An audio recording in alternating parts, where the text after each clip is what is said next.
Welcome to Bry's Comics. What an awesome video we have for you guys today. We have another massive trade that we did with our friend Harvey. Harvey just left the shop, and this is the third trade I believe that I've done with Harvey where he's consolidating some of the bulk of his collection into some major high-grade, incredibly awesome keys. We did Doctor Strange 169 in a 9.8. We did Fantastic Four 52 in a 9.4 with white pages. And today he just left with Amazing Spider-Man #1 in a 5.5 for these 7 boxes of really awesome books. So we're going to go through the highlights of these. We're not going to go through all of it, just the highlights here today. Some of them will be brought to the website and some of them will be brought to Whatnot. We have an awesome lineup of Whatnot shows right now. Link down in the description for $15 towards your first purchase. If you're new to Whatnot, you use that link, you can come by and pick up a free book, because I'll have books in the Buy It Now for $15. And I've got slab shows scheduled for the foreseeable future on Fridays at 5 p.m. Pacific with $1 starts on everything. And we always have some big keys in there starting at $1 and at least 15 slab giveaways and a ton of fun. So I hope to see you over on Whatnot. And we also do a monthly giveaway here on the YouTube channel. If you subscribe, comment, and like, you're entered to win a free slab each and every month. And if you sign up for the newsletter at bryscomics.com, you get first access to new collections like this one and other collections that come through the shop. I send out notification there. Use code COLLECT10 for 10% off all in-stock items. So I want to talk today a little bit about a couple of the books that I'm going to keep in my PC from this collection. So it's actually 2 books now, but it was, one of them's a gift from Harvey. I'll show you here in just a sec. And the other one is this book here. I'll put a picture up on the screen. Walking Dead #100 in a 9.8. This is the Chromium edition, signed by Robert Kirkman. And this book just makes me so damn happy. Like, I just can't stop smiling looking at this book, because this is a sentimental book for me. This is the first slab that I ever purchased, was Walking Dead 100 Chromium edition. The copy that I got was a blue label. This one is signed by Robert Kirkman, which makes it, you know, even cooler. And this was the first slab I ever bought. I remember it like it was yesterday. It was on My Comic Shop. I paid 60 bucks for it. I remember opening this at my girlfriend's house at the time, and I just was swooning over this book. It's shiny foil. I loved the CGC case, the shiny label up on the corner of the CGC. It was my first time seeing a slab, and I was absolutely hooked and in love. And I remember it caused an argument with my girlfriend at the time, because she saw me just swooning over this thing, and she was like, you know what? You have never looked at me the way that you're looking at that comic book right now. And the funny thing about it is, here we are. I mean, this must have been 8 to 10 years ago when this happened. This book came out in 2012, and I probably bought it not too long after that, maybe a few years after. And it made me think of my ex-girlfriend, and I thought, you know what? I'm gonna reach out to her. So I texted her when I saw that Harvey was bringing this book just the other day, and it turns out she's single again. I'm single again. We're going out to lunch here pretty soon, and it's just funny how things come back around, you know, not just comic books. You know, comic books aren't the only thing that come and go. So it was making me laugh, and I just can't stop smiling because of the sentimental value behind it. And that's what makes comics and collecting so cool, is if you can find those personal connections to books like that. The other book that Harvey gifted to me out of the kindness of his heart, thanks again Harvey, is this here. This is Justice League #12. I'll put a picture up on the screen. It has original art by Gabriel Dell'Otto, and Harvey gave this to me. Wasn't part of the deal, is just on top of it. He probably paid good money for this. It's an original sketch by Dell'Otto on this blank cover. Now, he just knows that I'm such a Dell'Otto fan, and in the wake of everything, he just wanted me to have a piece of original Dell'Otto art, and I thought that was so cool. And this is just kind of like the epitome of so many things in the hobby right now. So this right here says NG, which stands for no grade, and the reason it got a no grade is because the blank outer cover was added after manufacturing. And so CGC back then, when this was graded in 2016, gave it the no grade designation. It kind of reminds you of acetate gate, when things are added after manufacturing, and then to boot the Dell'Otto thing. So I just thought it was so funny. And the funny thing about it though is that Harvey has loved this book for a long time in his personal collection because, you know, he doesn't care that it's no grade. I don't care that it's no grade. It's a cool piece of original art by Dell'Otto on a comic book. It's awesome, and you can love it and enjoy it for that. So kind of a lot going on with this, but I'm super stoked to have that. So let's turn the camera around and flip through some of the highlights of this collection. Starting out with a stack of signature series here, we have Star Wars #4 signed by John Tyler Christopher. This is the Boba Fett variant cover from 2015. Batgirl #1 signed by Gal Simone and Adam Hughes, the Adam Hughes variant cover from 2011. Dark Knight Metal #5, Gabriel Dell'Otto cover, an exclusive for Bulletproof Comics from 2018, signed by Gabriel Dell'Otto, and he numbered it 38 of 50, so he signed 50 copies of this. Silver Surfer #17 in a 9.0 with white pages, signed by Stan Lee with the custom retired Stan Lee label. Really, really cool collectible right there. Rust #1, 9.4 white, signed by Todd McFarlane with the full Todd signature. Sometimes he abbreviates Todd and just puts a T. People call it the T bag. So this is the full Todd McFarlane signature. This is the special limited edition with the copper embossed foil. I've just never had this come through the shop, and I just thought it was really cool. I'm not sure the value on that. Amazing Spider-Man 797. This is the Mike Mayhew variant cover, and it's got a custom remark here. That is not part of the cover. That is an actual sketch by Mike Mayhew, and you can see it's done with like a kind of an embossed paint pen is kind of sticking off there. Really cool custom remark. Venom #160. This is the Lucio Perillo Holy Grail Comics edition, signed and sketched by Lucio Perillo. Look at that custom sketch. That right there is all custom art, not part of the actual cover. Really cool to see that. Infinity #1, signed by Jim Chung. This is the Djurjevic variant, which I just absolutely love. I just think that is really cool. Marco Djurjevic art. Spider-Geddon #1, signed by David Nakayama. This is the David Nakayama variant cover. Guardians of the Galaxy #1. This is the Phantom Comics variant edition, homaging X-Men #141, and it's triple signed by Humberto Ramos, Edgar Delgado, and Stan Lee. Such a cool collectible right there. Wonder Woman #600. This is the Adam Hughes variant cover, signed by Adam Hughes, and it's homaging Sensation Comics #1, which is the first cover appearance of Wonder Woman. And I lied earlier in saying that I was only going to keep 2 books. I am going to keep this book as well. It's just too cool to let this thing pass by. I would love to get a Sensation #1.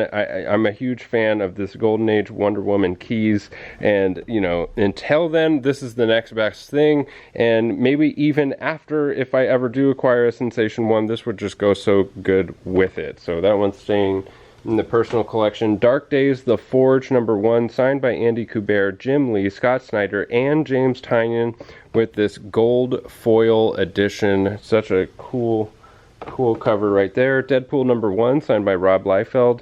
This is the variant edition from 2008. Age of X-Men, Apocalypse and the Extracts #1. This is the David Nakayama 1 in 50 retailer incentive variant cover, signed by David Nakayama. Such a cool incentive, and I've never seen a signature series copy before, so that's awesome to see.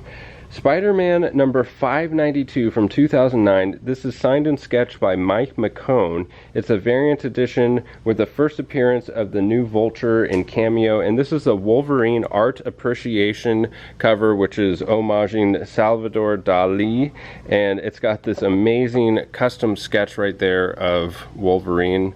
Really cool. Amazing Spider-Man 800. This is the Mike Mayhew variant cover, signed by Mike Mayhew and with the custom sketch again. And you could see up there that custom remark, looking really cool for this ASM 800. This is a personal grail of mine that I would love in the personal collection in a 9.8. It's Incredible Hulk 377. This was the 3rd print, which is a really rare edition. And a copy just sold on eBay about a week ago for $14,750. Marcus, I'll have Marcus put a graph up on the screen that shows just how crazy anomaly high this sale is. It's over $10,000 more than any previous sale, which are relatively recent. I mean, within the past year or two. And so I thought that for sure this was either market manipulation or just a crazy outlier high, and yet it's still showing there on GP analysis. So everything points to the fact that the sale actually went through, and it's just a banana sale. So it looks like, at least for the foreseeable future, that, I mean, there's no way I would pay $14,000 for this book in a 9.8, but if that's the new price, then I'll just scratch this off of my list. Spider-Geddon number 0. This is the John Tyler Christopher negative space variant.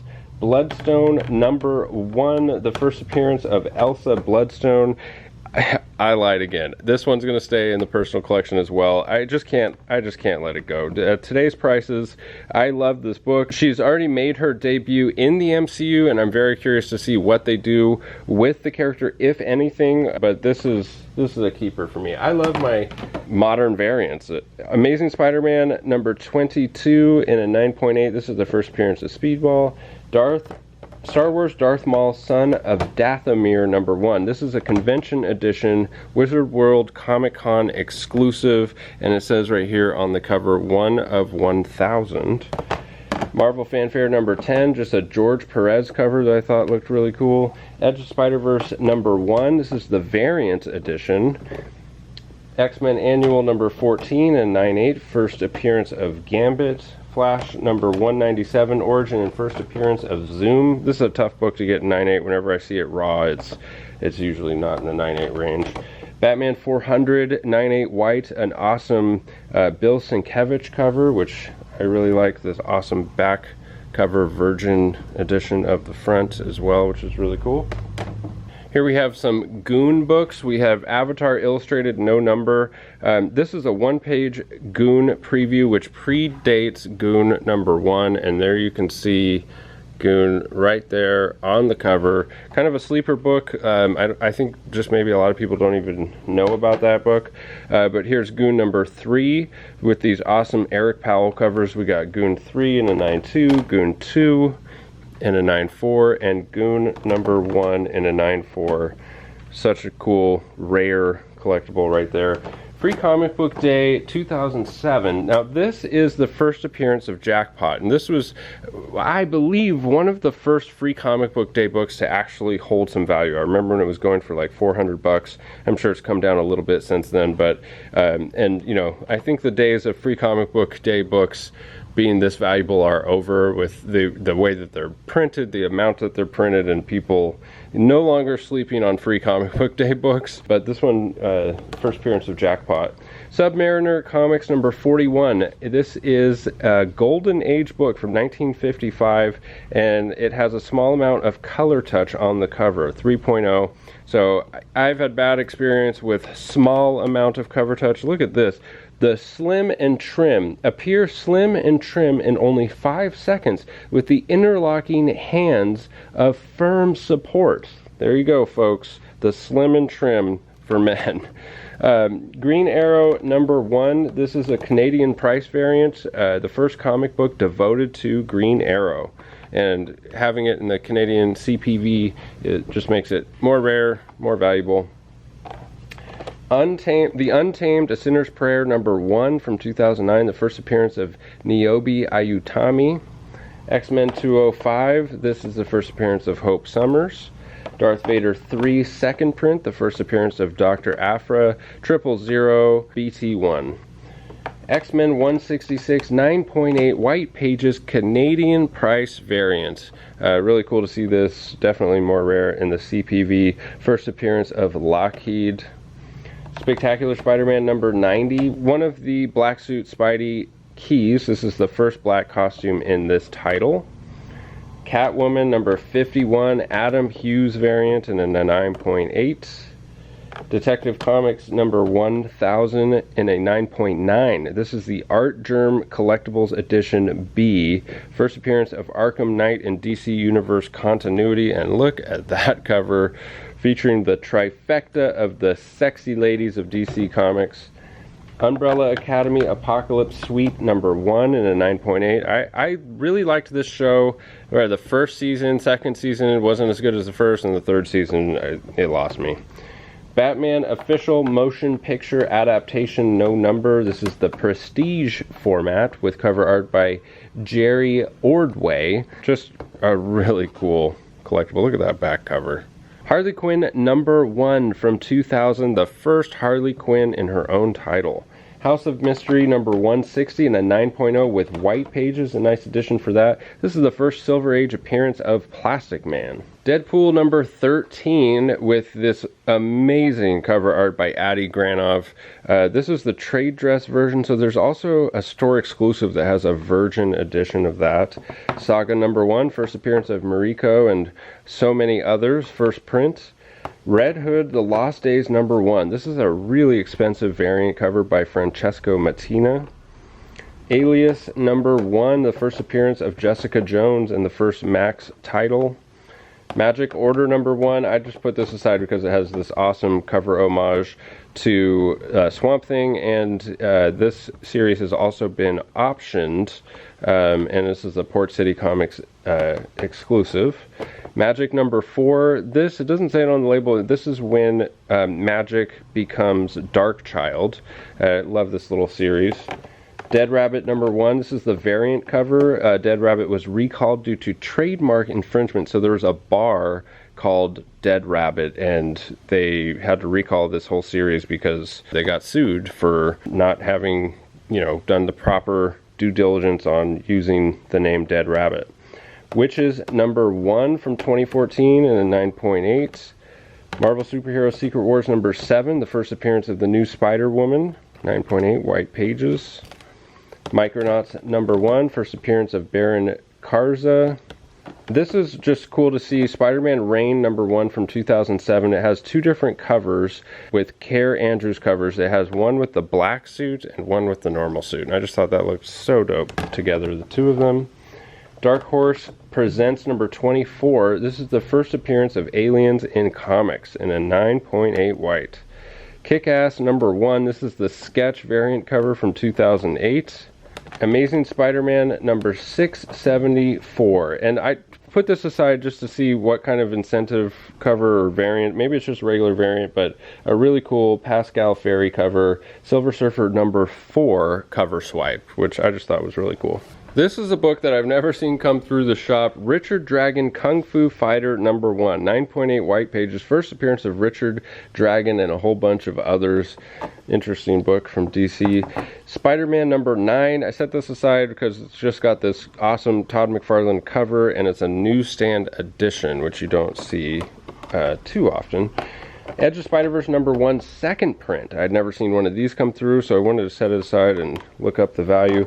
West Coast Avengers number 45 with an Avengers 57 cover homage, first appearance of the colorless Vision. Saga of the Swamp Thing number 25 and a 9.8 with white pages. Amazing Spider-Man 265, first appearance of the Silver Sable. This book has come so far down in price. If you've been holding out to buy this book, I think now is as good a time as any. I mean, this book has completely fallen off of everybody's radar, and we'll probably see somewhat of an uptick if, we get any kind of announcements for Silver Sable. And then it'll probably come crashing down. All new Wolverine number 1, the Cargo Hold edition. First, Laura Kinney as the new Wolverine. X Factor 24, origin and first appearance of Archangel. I guess I can stop saying that I never see this book in 9.8 because I've seen it quite a bit in these past couple weeks in 9.8. Edge of Spider-Verse number 1, Spider-Man Noir. The reason I set this aside is because it came with this COA from Dynamic Forces. And the COA says, Dynamic Forces has issued this certificate to authenticate this copy as one of a specially limited series of CGC graded comics. It is not special. There is nothing special about this. It's just a regular Edge of Spider-Verse 1 cover. Like if you had one of these raw and you got it graded, it would look like this. So why are they putting COAs and saying it's a series of specially CGC graded comics? That would be like me putting a COA on any normal book that I got graded. I just thought that was bizarre. Ghost Rider number 67, newsstand edition from 1982, epic cover. New Mutants number 14 in a 9.8, first Ilyana Rasputin as Magic. Absolutely love this key, just wish it had a better cover featuring her instead of what's there. Deadpool number 36, the variant edition, homaging Marvel Comics number 1. Marvel Superhero Secret Wars number 10, 9.8, white pages. I would absolutely keep this if it was the Canadian price variant or newsstand edition. One of my favorite Doom covers here by Mike Zeck and Terry Austin. Hellboy, They That Go Down to the Sea in Ships. I've set this aside because it's the Konami edition, and I just wanted to check if it had any kind of value. I'd never seen it before, and it looks pretty cool. Batman Adventures Annual number 1, the first appearance of Roxy Rocket Sutton, and New Teen Titans Annual number 2, a 9.8 white, the first appearance of Adrian Chase as Vigilante. I absolutely love the character of Vigilante from Peacemaker, so I love this book. It's super affordable now too. So there you have it, folks, another awesome trade. Shout out to Harvey from Chloe's Comic Swag over on Instagram. Make sure you're following him over on Instagram and invite him into your inner circle here in this comic book community. Don't forget to follow me over on Whatnot. That's just a taste of everything that came in this collection. There's 5 other boxes right here of books that are really cool that are gonna go straight to Whatnot, start at $1. There's a link down in the description for $15 towards your first purchase where you can come by and pick up a free book if you're new to Whatnot. We also do that monthly giveaway here on the YouTube channel. Subscribe, comment, and like, and head over to BryceComics.com. Use code COLLECT10 to see if any of these books are still available. Sign up for that newsletter to be entered to win a free slab and get first notification when new stuff comes in, because there's always new stuff coming in. Thank you as always for sticking with me to the end of the video. We'll catch you in the next one. Bye. You know, not just comic books. Comic books come and go. What? You know, comic books aren't the only thing that come and go. So it's, I think I'm just blabbering. I might cut some of that out, Marcus, because I feel like I'm just blabbing. All right, so.